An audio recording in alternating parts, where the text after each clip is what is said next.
Hi, అందరు ఎలా ఉన్నారు? బాగున్నారా? నేనైతే చాలా బాగున్నాను. ఈరోజు మేము యాత్రా గార్డెన్కి వచ్చాము చూడడానికి. మీరు ఎప్పుడైనా చూసారో లేదో అని వీడియో తీసాము. యాత్రా గార్డెన్లో అన్ని చెట్లే ఉంటాయి ఎక్కువగా. అలాగే నాట్స్ ఉంటాయి, first not, second not, third not అని ఇలా ఉంటాయి నాట్స్. ఇంతకీ నాట్స్ అంటే మీకు తెలుసా లేదా కామెంట్ చేయండి. నాకైతే తెలీదు. అండ్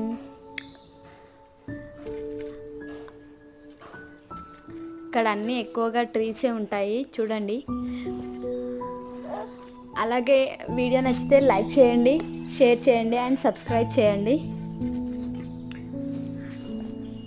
కామెంట్ చేయడం మర్చిపోకండి.